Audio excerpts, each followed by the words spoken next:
అవి ఎగ్జిట్ పోల్సా లేకపోతే మోడీ పోల్సా లేకపోతే ఏమంటారు గోధీ మీడియా పోల్సా, అంటే మోడీ మీడియా పోల్సా లేదంటే బీజేపీ ఐటీ సెల్ యొక్క ఫాల్స్ నరేటివ్ లేదంటే ఒక ప్రాపగాండా గోబెల్స్ ప్రచారం అనేది విశ్లేషిద్దాం, చూద్దాం. ఓకే, ఎందుకంటే ఇది 2019లో బీజేపీకి ఎన్ని సీట్లు వచ్చినాయి? 303. ఓకే, 303 ఎట్లా వచ్చినాయి?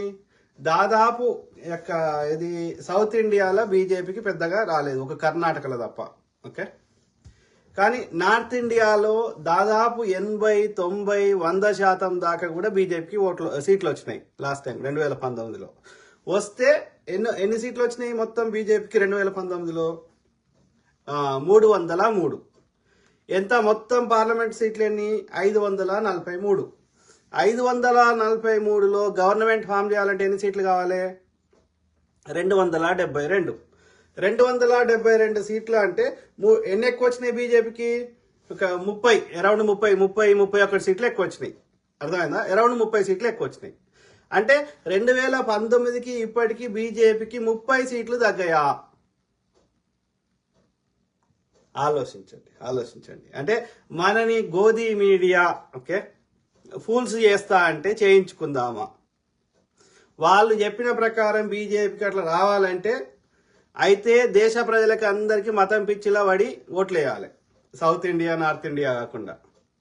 లేదు అంటే ఈవీఎంల ద్వారా మోసం చేసి కానీ లేకపోతే అక్కడ లోకల్లా ఏది మొత్తం వాళ్ళ సైడే ఒక ఓటుకు 10 ఓట్లు వేసుకొని గుద్దించుకోవడం కానీ మోసం చేయడం. అంటే ఈ ఎన్నికల ప్రక్రియను మోసం చేస్తే కానీ లేకపోతే దేశ ప్రజలందరికీ మతం పిచ్చి లేపితే కానీ. మతం పిచ్చి లేపే ప్రయత్నం చేశారు కానీ అది సక్సెస్ కాలేదు. ఎందుకంటే అధిక ధరలు పెరిగినాయి, నియంతృత్వం అయింది, ప్రజలు ఎన్నుకున్న ప్రభుత్వాన్ని కూల్చడం జరిగింది. ఇది ఎలాంటి అభివృద్ధి చేయలేదు, ఒక నీటిపారుదల ప్రాజెక్టు కట్టలేదు, రైతులు బాధపడ్డారు, యువకులు బాధపడ్డారు నిరుద్యోగంతో. అట్లా అన్ని సామాజిక వర్గాల వారు దే ఫీల్ట్ ద పెయిన్, ఆ యొక్క నొప్పి వాళ్ళకి డే టు డే లైఫ్ లో ఫీల్ అయ్యారు. కాబట్టి మెజారిటీ ఉత్తర భారతదేశంలో ఆ 1% కూడా వేసే అవకాశం లేదు ఈసారి. అది వాళ్ళకి core Hindi belt, core BJP belt అన్న ప్రాంతాల్లో కూడా ఇప్పుడు వేసే అవకాశం లేదు. రెండోది 2019తో పోలిస్తే అప్పుడు రాహుల్ గాంధీని 14లో కానీ 19లో కానీ పప్పు అని బాగా బురద లేరు. కానీ ఇప్పుడు రాహుల్ గాంధీ గారు ఎప్పుడైతే జోడో యాత్ర స్టార్ట్ చేసిండ్రో ఆ పప్పు అన్న ఇమేజ్ రాహుల్ గాంధీకి పోయింది. ఓకే, ప్లస్ ఇంకోటి ఏంటంటే అన్ని రాష్ట్రాల్లో కాంగ్రెస్ కోర్ హిందీ బెల్ట్ రాష్ట్రాల్లో బీజేపీకి గట్టి పోటీ ఇస్తుంది కాంగ్రెస్. అది కాకుండా మిగతా రాష్ట్రాల్లో ఆయా లోకల్ పార్టీలు చాలా బలంగా ఉన్నాయి. అర్థమైందా? సో కాబట్టి డెఫినెట్లీ ఇప్పుడు 303 లాస్ట్ టైం వచ్చినాయి కదా, దక్షిణ భారతదేశంలో బీజేపీకి కర్ణాటకలో వచ్చిన ఈ సీట్లు వచ్చే అవకాశం లేదు, మిగిలిన రాష్ట్రాల్లో పెరిగే అవకాశం లేదు. అంటే దక్షిణ భారతదేశంలో 130 సీట్లలో ఇంకొక 15 తక్కువలో 15 సీట్లను తగ్గే అవకాశం ఉంది బీజేపీకి. నార్త్ ఇండియాలో ఉన్నటువంటి 413 సీట్లలో తక్కువలో ఇంకో 100, అంటే ఇప్పుడు వచ్చిన 303లో ఇంకో తక్కువలో నార్త్ ఇండియా సౌత్ ఇండియా అన్ని కలిపితే మినిమం తక్కువలో 100 కానీ ఇంకెక్కువ కానీ తగ్గే అవకాశం ఉంది. అంటే 303లకి వెళ్ళి 100 తీసేస్తే 200 అవుతాయి. అంటే బీజేపీకి 150 నుంచి 200 మధ్యలో లేకపోతే 150 నుంచి 180 మధ్యలో వస్తే ఎక్కువ. అయినా మోడీ యొక్క గోధీ మీడియా యొక్క ఎగ్జిట్ పోల్స్ అట్లనే చూపెడతాయి. కాంగ్రెస్ లేదని ప్రచారం చేసినాయి కదా, పొద్దుగాలేస్తే హిందూ ముస్లిం అనే ప్రచారం చేసినాయి కదా. ఎందుకంటే ఆ మీడియా సంస్థల అధిపతులందరూ ఈ గుజరాతీ దోస్తులు, వాళ్ళ యొక్క రుణాలు మాఫీ చేసిండు. కాబట్టి అదానీ కంట్రోల్లో ఉన్న, అంబానీ కంట్రోల్లో ఉన్నటువంటి మీడియా సంస్థలు డెఫినెట్లీ మోడీకే పొగుడుతాయి. కాబట్టి ఒకవేళ మనం ఇన్ని ఆధారాలతో చూపెట్టిన బీజేపీ వాళ్ళ అన్న నంబర్ వచ్చి గెలిచిందనుకో, డెఫినెట్లీ అందులో మోసం చేసిర్రు అని అర్థం ఎన్నికల ప్రక్రియను. సో ఆ క్రమంలో చూద్దాం. యూపీ చెప్పినా కదా. సో వాళ్ళు గిట్లనే చెప్తారు ఎగ్జిట్ పోల్స్, ఇప్పుడు కాదు గతంలో కూడా చెప్పారు. గతంలో కూడా చాలా రాష్ట్రాలకు చెప్పారు, గుజరాత్కి చెప్పారు, దానికి సంబంధించిన వీడియోలు చూపెడతా. గుజరాత్ కానీ మహారాష్ట్ర కానీ అనేక రాష్ట్రాల్లో అట్లనే మొన్న కేసీఆర్ గెలుస్తాడన్నారు ఎగ్జిట్ పోల్స్ లో, గెలవలే కదా. 2014లో బీజేపీ గెలుస్తుంది అన్నారు, గెలవలే కదా. అది ఎందుకు చెప్తారంటే అది ఒక ప్రతిపక్షాల యొక్క ఆత్మస్థైర్యాన్ని దెబ్బతీయడానికి కానీ, లేకపోతే ఆ యొక్క వాళ్ళ యొక్క ప్రజలని ఒక ఏమార్చడానికి. ఓకే, ఆ క్రమంలో లాస్ట్ టైం చూద్దాం. ఇంకా చూడు, లాస్ట్ టైం యూపీలో 80 సీట్లలో 62 వచ్చినాయి బీజేపీకి. మహారాష్ట్రలో 48కి 23 వచ్చినాయి. వెస్ట్ బెంగాల్లో 42కి 18 వచ్చినాయి. బీహార్లో 40కి 17 వచ్చినాయి. తమిళనాడులో 0 వచ్చినాయి. కర్ణాటకలో 28కి 25 వచ్చినాయి బీజేపీకి. మధ్యప్రదేశ్లో 29కి 28 వచ్చినాయి. తర్వాత గుజరాత్లో 26కి 26 వచ్చినాయి బీజేపీకి. ఆంధ్రప్రదేశ్లో 0 వచ్చినాయి. తర్వాత రాజస్థాన్లో 25కి 24 వచ్చినాయి బీజేపీకి. తర్వాత ఒడిస్సాలో 21లో 8 వచ్చినాయి బీజేపీకి. కేరళలో 0 వచ్చినాయి. తెలంగాణలో 4 వచ్చినాయి. అస్సాంలో 9 వచ్చినాయి 14కి. జార్ఖండ్లో 11 వచ్చినాయి 14లో. పంజాబ్లో 2 వచ్చినాయి 13లో. ఛత్తీస్గఢ్లో 9 వచ్చినాయి 11కి. హర్యానా 10కి 10 వచ్చినాయి. ఉత్తరాఖండ్లో 5కి 5 వచ్చినాయి. హిమాచల్ ప్రదేశ్లో 4కి 4 వచ్చినాయి. అర్థమైందా? అరుణాచల్లో 2కి 2, త్రిపురలో 2కి 2, ఢిల్లీ 7కి 7. అంటే ఇప్పుడు చెప్పిన మెజారిటీ ఈ రాష్ట్రాల్లో, కేరళ, తమిళనాడు కొన్ని తీసేస్తే మిగిలిన చాలా రాష్ట్రాల్లో, ముఖ్యంగా నార్త్ ఇండియా రాష్ట్రాల్లో దాదాపు 100కు 100% వచ్చినాయి బీజేపీకి. అట్లా వస్తేనే 303 వచ్చినాయి 2019లో. ఇప్పుడు డెఫినెట్లీ గుజరాత్లో ఆ పరిస్థితి లేదు, రాజస్థాన్లో ఆ పరిస్థితి లేదు. గుజరాత్లో కాంగ్రెస్ వర్సెస్ బీజేపీ గట్టి పోటీ ఉంది. రాజస్థాన్లో కాంగ్రెస్ వర్సెస్ బీజేపీ గట్టి పోటీ ఉంది. ఒడిశాలో కాంగ్రెస్కి సీట్లు పెరిగే అవకాశం ఉంది. అర్థమైందా? జార్ఖండ్లో కాంగ్రెస్ వర్సెస్ బీజేపీ గట్టి పోటీ ఉంది. పంజాబ్లో ఆమ్ ఆద్మీ పార్టీ గట్టి ఉన్నది. ఛత్తీస్గఢ్లో కాంగ్రెస్ వర్సెస్ బీజేపీ గట్టి పోటీ ఉన్నది. హర్యానాలో కాంగ్రెస్ వర్సెస్ బీజేపీ గట్టి పోటీ ఉన్నది. ఉత్తరాఖండ్లో కాంగ్రెస్ వర్సెస్ బీజేపీ గట్టి పోటీ ఉన్నది. హిమాచల్ ప్రదేశ్లో అదే పరిస్థితి ఉన్నది. సో ఎక్కడ మధ్యప్రదేశ్లో అదే పరిస్థితి ఉన్నది. అంటే బీజేపీకి సీట్లు మహారాష్ట్రలో వాళ్ళు ప్రభుత్వాన్ని కూల్చిండు కాబట్టి వాళ్ళ మీద తీవ్ర వ్యతిరేకత ఉంది. వెస్ట్ బెంగాల్లో దీదీకి ఎక్కువ ఓట్లు వచ్చే అవకాశం ఉంది. బీహార్లో ఆడ ప్రభుత్వాన్ని కూల్చినావు కాబట్టి వాళ్ళ మీద, నితీష్ కుమార్ మీద, అట్లనే బీజేపీ మీద తీవ్ర వ్యతిరేకత ఉంది. నువ్వు ఏ రాష్ట్రం అన్నా చూడండి, తమిళనాడులో 0, ఒక్క సీటు కూడా రాదు బీజేపీకి. కర్ణాటకలో లాస్ట్ టైం 25 వచ్చినాయి 28లో, ఇప్పుడు ఒక 10 కూడా వస్తే ఎక్కువ. చెప్పండి ఎక్కడ? రాజస్థాన్లో కాంగ్రెస్ వర్సెస్ బీజేపీ గట్టి పోటీ ఉంది. ఎక్కడ గెలుస్తుంది? ఆంధ్రప్రదేశ్లో బీజేపీకి పెద్ద ఖాతా కూడా తెలవదు. ఎక్కడ వస్తాయి బీజేపీకి? నార్త్లో ఆ లాస్ట్ టైం కర్ణాటకలో ఒక దానిలో వచ్చిన 25, ఇప్పుడు తగ్గే అవకాశం ఉంది. అది సౌత్లో. నార్త్లో ఇప్పుడు అన్ని రాష్ట్రాల్లో గట్టి పోటీ ఇస్తుంది కాంగ్రెస్. కాంగ్రెస్ లేని దగ్గర సమాజ్వాదీ పార్టీ ఉంది, లేకపోతే తృణమూల్ కాంగ్రెస్ ఉంది, లేకపోతే ఆమ్ ఆద్మీ పార్టీ ఉంది. నువ్వు ఎట్లైనా లెక్కలే. లాస్ట్ టైం 30 ఎక్కువ వచ్చినాయి గవర్నమెంట్కి. గవర్నమెంట్ ఫామ్ చేయడానికి 272 కావాలైతే 303 వచ్చినాయి బీజేపీకి. ఇప్పుడు ఎక్కడ వచ్చే అవకాశం ఉంది? ప్లస్ ఎన్డీఏలో బలమైనటువంటి మిత్రపక్షాలు లేవు. అన్ని బలమైనటువంటి పార్టీలన్నీ ఇండియా కూటమిలోనే ఉన్నాయి. ఎట్లా వస్తాయి? నువ్వు ఈవీఎంల ద్వారా మోసం చేస్తే తప్ప ఈసారి బీజేపీ సచ్చినా గెలిచే అవకాశం లేదు. 30 సీట్లు తగ్గాయా లాస్ట్ టైంకి ఇప్పటికి? ఆలోచించండి. Use brain. ఎగ్జిట్ పోల్స్ ఎన్నోసార్లు తప్పిదాలని మోడీ వచ్చినప్పటి నుంచి ఇప్పటి వరకు ఈ యొక్క మొత్తం అన్ని ఏ వ్యవస్థ కూడా నిష్పక్షపాతంగా పనిచేస్తలేదు. అర్థమైందా? ఆలోచించండి, చూడండి. సో అట్లనే దానికి సంబంధించిన కొన్ని వీడియోలు ఉంటే చూపెడతా. వీడియోలు కానీ అది ఏమన్నా దానికి సంబంధించిన చూద్దాం. రాహుల్ గాంధీ ఏమంటున్నాడు? నిన్న విడుదలైన ఎగ్జిట్ పోల్స్ లో చాలా వరకు లోక్సభ ఎన్నికల్లో ఎన్డీఏ కూటమిదే జయకేతనం అని పేర్కొన్నాయి. దేశవ్యాప్తంగా మళ్లీ బీజేపీదే హవా అని ఎగ్జిట్ పోల్స్ పేర్కొనడం పట్ల కాంగ్రెస్ అగ్రనేత రాహుల్ గాంధీ మండిపడ్డారు. ఈ ఎగ్జిట్ పోల్స్ వాస్తవ పరిస్థితులకు చాలా దూరంగా ఉన్నాయని అన్నారు. అవి ఎగ్జిట్ పోల్స్ కాదు, మోదీ మీడియా పోల్స్ అని విమర్శించారు. నిన్న వచ్చిన ఎగ్జిట్ పోల్స్ అన్ని మోదీ మనసు నుంచి పుట్టుకొచ్చిన ఊహాజనితాలు, అంతా కల్పితము. ఎగ్జిట్ పోల్స్ పూర్తిగా బోగస్, అంతా నాటకం అని రాహుల్ గాంధీ తీవ్ర స్థాయిలో ధ్వజమెత్తారు. అర్థమైందా మిత్రులారా? ఇండియా కూటమి మనోధైర్యం తగ్గించేందుకు మోడీ ఆడుతున్న ఆట ఇది అని కాంగ్రెస్ పార్టీ ఆగ్రహం వ్యక్తం చేసింది. ఒత్తిడి పెంచే వ్యూహాలతో ప్రధాని మైండ్ గేమ్ ఆడుతున్నాడని పేర్కొంది. అర్థమైందా? చూద్దాం రాహుల్ గాంధీ ఏమన్నాడో.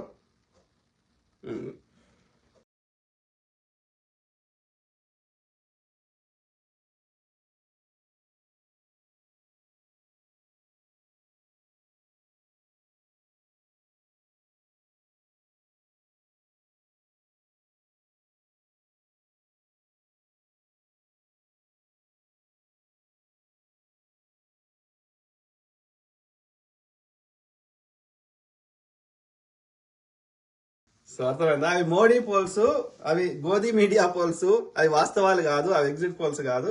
మీకు ఎన్ని వస్తాయి అంటే 295 వస్తాయి అని చెప్తున్నాడు ఇండియా కూటమికి. ఓకే, అంటే ఇంకో నేత ఏమంటున్నాడు చూద్దాం. ఉద్ధవ్ ఠాక్రే పార్టీ, శివసేన.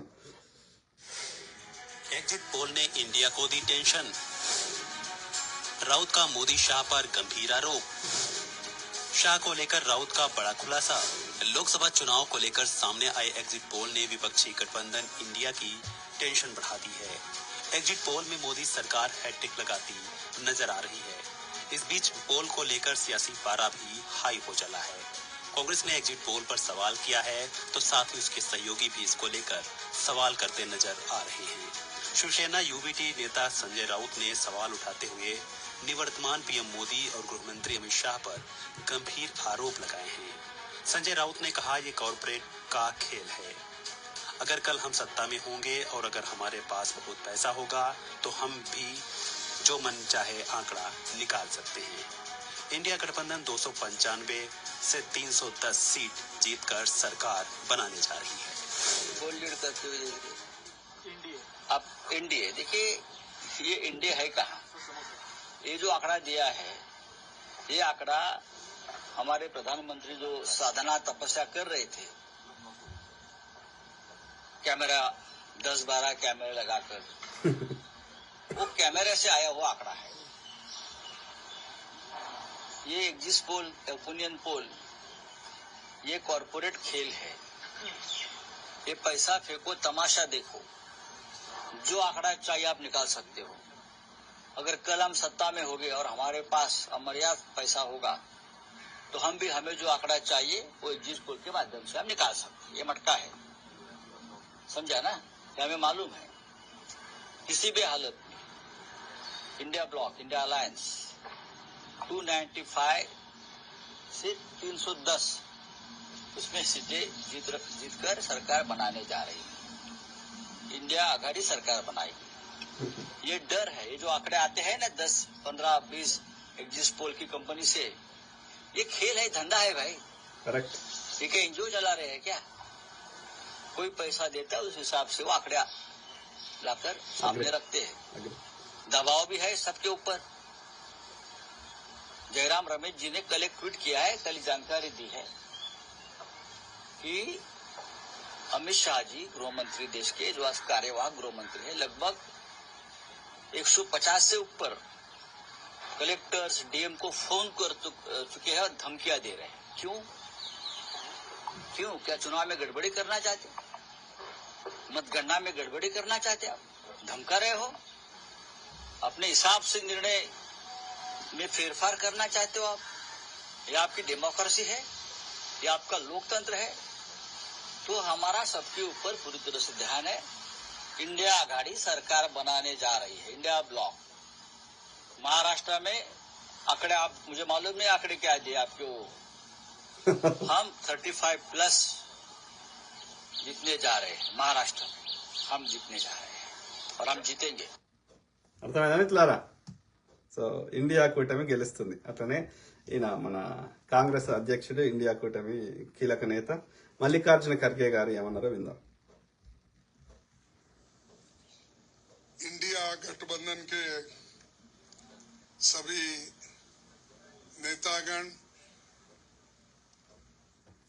मीडिया के और हमारे कार्यकर्ताओं को जो लड़ना चाहिए और बोलना चाहिए, ये चीज पे हमने चर्चा की। दूसरा, हमारा जो और वो जो नैरेटिव देने की कोशिश कर रहे हैं, उसको हमने सच्चाई इस देश के लोगों को बताना चाहते हैं। इंडिया गठबंधन कम से कम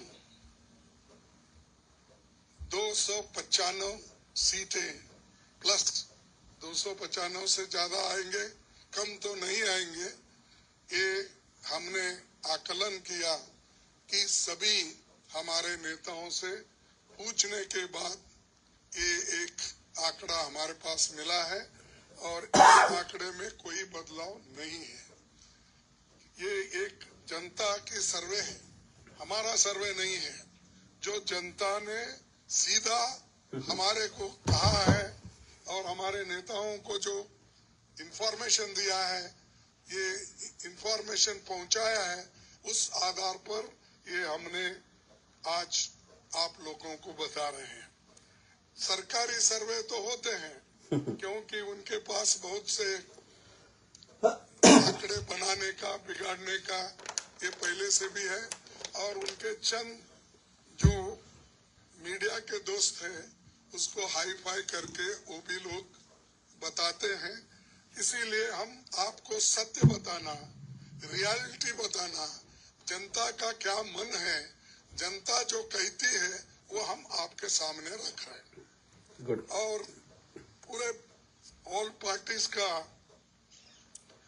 एक दूसरा भी एक इंस्ट्रक्शन है कि हर कैडर को इसके बारे में बताना, सिर्फ इसके लिए नहीं, जो पहले मैंने कहा इलेक्शन में किस ढंग से आखिरी तक बैठना, सी फॉर्म लेना और दूसरे जो फॉर्मेलिटीज है वो कंप्लीट होने तक कोई काउंटिंग हॉल से बाहर नहीं निकलना चाहिए टिल ही गेट्स सर्टिफिकेट। ये हमारे जो भी इंस्ट्रक्शंस थे हमने दिए हैं और सभी लोग एक मत से इसको स्वीकार किए हैं। इसलिए मैं आपका धन्यवाद करता हूं, क्योंकि हमने इतनी कोशिश इकट्ठा होके हमने की है और ये इकट्ठा होने के वजह से आज ये फिगर आपके सामने हम रख रहे हैं। और दूसरा इलेक्शन कमीशन के पास भी हम जाएंगे, हम बताएंगे, क्योंकि पहले बैलेट पेपर चंद जगह बाद में गिनते थे, उसमें भी गड़बड़ी हो सकती थी और दूसरे चीजों में भी गड़बड़ी हो सकती थी। इसीलिए हम इलेक्शन कमीशन के पास जाके हमारे गठबंधन के लीडर उनको जो कुछ भी हमारे शिकायतें हैं उनके सामने रखेंगे और उनको करेक्शन करके, जो मॉडिफिकेशन करके जो ऑर्डर निकालना है हर डिस्ट्रिक्ट मजिस्ट्रेट को भेजना है या रिटर्निंग ऑफिसर को वो भेजे, जल्द से जल्द एक काम करें जैसे है। और निश्चित रूप से गठबंधन को भारी बहुमत मिलेगी, ये मैं आपको कहने के लिए यहाँ ठहरा हूँ। नमस्कार। हाँ नहीं, मैं बोला सरकारी एग्जिट पोल एक नहीं बोला, वही बोला। इंडिया पार्टी ये है, जनता का सर्वे हमारे पास है, सरकारी सर्वे उनके पास है। मैंने कहा थैंक यू।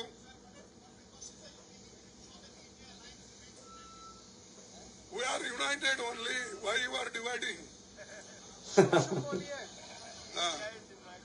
और हमें नहीं भाई, इतने लोग यूनाइटेड है, ये बालू जी ऐसा ठहरे हमारे सामने, वो झाड़ के जैसा इतने लंबे हैं, और सभी लोग हैं, केजरीवाल जी है, अखिलेश साहब है, तेजस्वी है, येचुरी साहब है, राजा साहब है, सभी लोग हम यहाँ पर पवार है और मान है सबसे चीफ मिनिस्टर पंजाब, ये सभी लोग हैं। इसीलिए हम एक है, एक रहेंगे, हमारे को डिवाइड करने की कोशिश मत करो।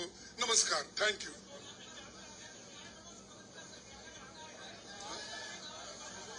Thank you. సో అర్థమైందా మిత్రులారా? సో ఖర్గే గారు ఏమంటున్నారు? సో 295 కానీ అంతకంటే పైన వస్తాయని క్లియర్గా చెప్తున్నాడు. సో వాళ్ళ ఎగ్జిట్ పోల్స్ అనేది అది మోడీ పోల్స్ కానీ ప్రజల యొక్క రియల్ సర్వే కాదు అని చెప్తున్నాడు. ఓకే, అట్లనే ఇంకేమున్నాయి? అది కేజ్రీవాల్ గారు ఏమంటారు చూద్దాం. ఇండియా కూటమికి 300 సీట్లు. కేజ్రీవాల్ శ్వేతపత్రం, ఈ పార్లమెంట్ ఎన్నికల్లో ఇండియా కూటమికి 300, ఎన్డీఏకి 200 సీట్లు వస్తాయని ఆప్ కన్వీనర్ ఢిల్లీ సీఎం కేజ్రీవాల్ గారు TV9 షోలో శ్వేతపత్రంపై రాసిచ్చారు. మరోవైపు తమ కూటమికి ఈసారి 400 సీట్లు వస్తాయని ఎన్డీఏ కూటమిలోని ప్రధాన పార్టీ బీజేపీ ధీమా వ్యక్తం చేస్తోంది.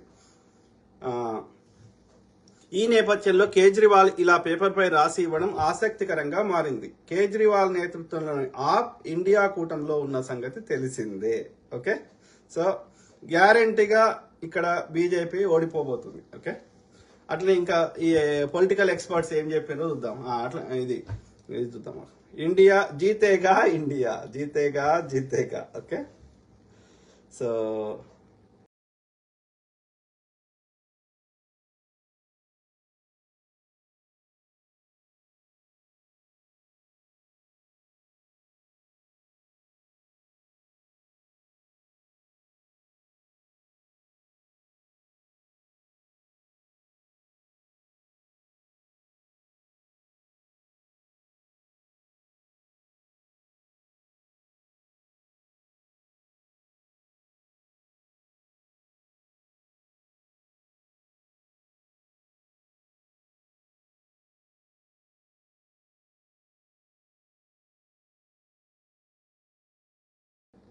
అర్థమైందా క్లారా? సో ఇది ఎవరు పిఎం అవుతారని వేచి చూద్దాం కానీ. సో తర్వాత ఇది రాహుల్ గాంధీ ఏమని అడుగుతాం. बाय बाय हो रही है उसकी अब, good bye, thank you, bye bye tata. पहले कह रहे थे 400 पार, 400 पार, 400 पार, अब 150 पार नहीं बोल रहे। भाई और बहनों लिख लो, आप सारे के सारे लिख लो, जून 4 के बाद नरेंद्र मोदी हिंदुस्तान के प्रधानमंत्री नहीं होंगे। लिख लो मेरे भाई और बहनों. అర్థమైందా మిత్రులారా? సో అట్లనే ఎగ్జిట్ పోల్స్ ఎన్నోసార్లు తప్పైనాయి, చూద్దాం. भाजपा का 400 पार का नारा झूठ है, क्योंकि भाजपा की आदत है बड़ी बड़ी बातें करने की। 2017 में गुजरात में कहा था 150 सीटें, लेकिन आई 99 सीटें। 2018 में छत्तीसगढ़ में कहा था 50 सीट, लेकिन आई 15 सीट। मिजोरम में नारा 21 पार का, लेकिन आई 1 सीट। 2018 में मध्य प्रदेश में नारा था 200 पार, लेकिन आई 109 सीट। 2019 में हरियाणा में नारा అట్లా కావాలని చెప్తారు, అట్లా మైండ్ గేమ్. 75 पार, आई 35 सीट। 2020 में दिल्ली में नारा था 45 पार, लेकिन आई 8 सीट। 2021 में तमिलनाडु में नारा था 118 पार, आई 4 सीट। 2021 में बंगाल में नारा था 200 पार, आई 77। 2023 में कर्नाटक में नारा था 130 पार, आई 66 सीट। अब आप समझ गए होंगे कि ये बीजेपी का जुमला है, हकीकत नहीं। इस बार बीजेपी 150 सीट पर सिमट जाएगी। బీజేపీకి 150 నుంచి 180 వస్తే ఎక్కువ. ఓకే, ఇది చాలా వరకు పెట్టినట్టున్నా కదా. సో దట్ ఇంకొక ఎక్స్పర్ట్ ఉన్నాడు, ఆయన కూడా ఏం చెప్తున్నాడు ఇందాం. आप लिख लो नरेंद्र मोदी आप लिख लो नरेंद्र मोदी हिंदुस्तान का प्रधानमंत्री नहीं बन सकता है। प्रधानमंत्री ने बोला कि अदानी और अंबानी काला धन देते हैं। तो मोदी जी, अगर अदानी और अंबानी काला धन देते हैं तो आपने उन पर सीबीआई ईडी की इंक्वायरी क्यों नहीं कराई? क्योंकि वो आपके मित्र हैं। जब से चुनाव घोषित हुआ है, इन्होंने अंबानी अडानी को गाली देना बंद कर दिया। मैंने छोड़ा नहीं, अडानी अंबानी, अडानी अंबानी। नरेंद्र मोदी हिंदुस्तान का प्रधानमंत्री कांपते हुए कहता है अडानी अंबानी का नाम पब्लिक में लेता है। अडानी और अंबानी का नाम जिस दिन प्रधानमंत्री ने ऐसे स्टेज से ले ली, अंबानी अडानी, अंबानी अडानी, अंबानी अडानी, उस दिन हिंदुस्तान के प्रधानमंत्री ने हार मान ली। అర్థమైందా మిత్రులారా? ఇంకొక ఎక్స్పర్ట్ ఆయన ఏమంటున్నా విందాం. इस वीडियो के माध्यम से मैं आप तक देश का सबसे बड़ा सच पहुंचाना चाहता हूं, जो आज दबाया और छुपाया जा रहा है। और वो सच ये है कि इस लोकसभा चुनाव ने करवट ले ली है। पिछले कई हफ्तों में मैं कर्नाटका गया, तेलंगाना, छत्तीसगढ़, राजस्थान, पंजाब, हरियाणा, उत्तर प्रदेश और बिहार, और 35 साल से चुनाव देखने के अनुभव के आधार पर मैं आपको बता रहा हूँ, आज की तारीख में बीजेपी मेजॉरिटी नहीं ला रही। बीजेपी 272 से बहुत नीचे है और बीजेपी सहयोगियों के साथ एनडीए भी मेजॉरिटी से नीचे हो सकता है, लेकिन नहीं होता। चलिए हिसाब कर लेते हैं।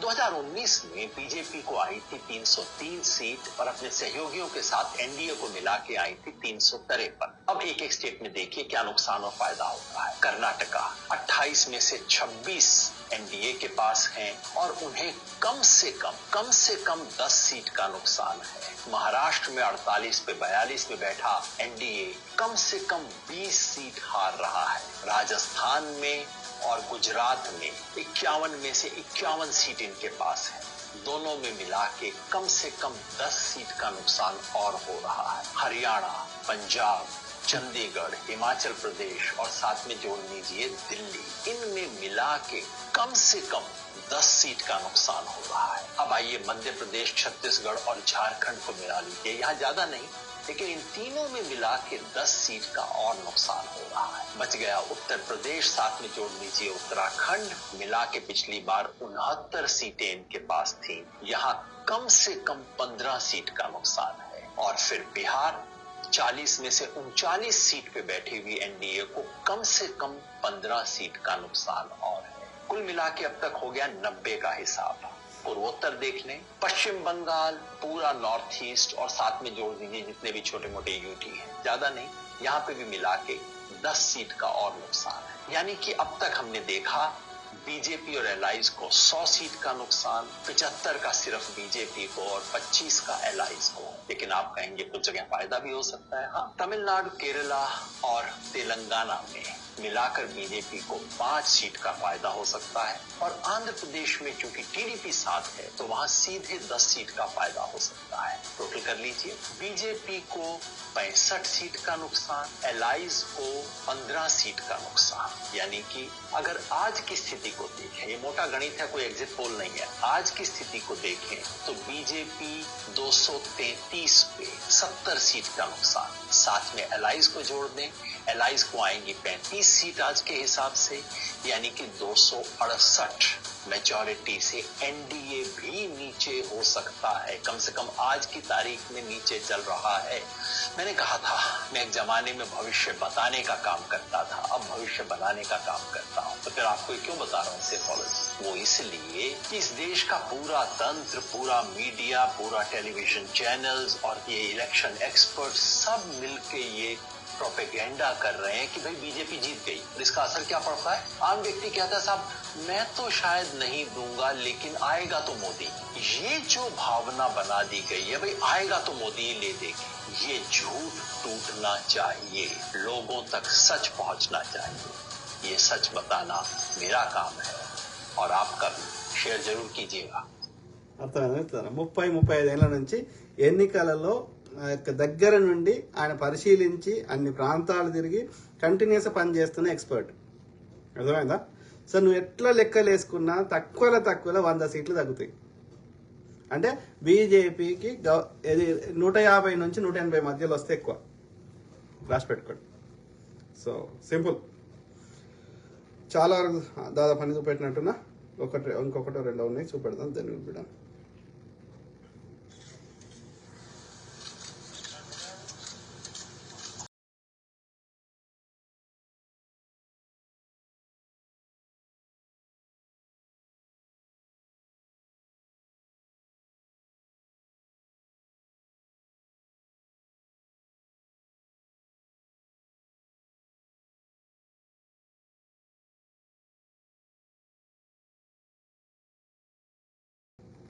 వేచి చూద్దాం, రాహుల్ గాంధీ గారు అవుతారా ఇంకోరు అవుతారా వేచి చూద్దాం.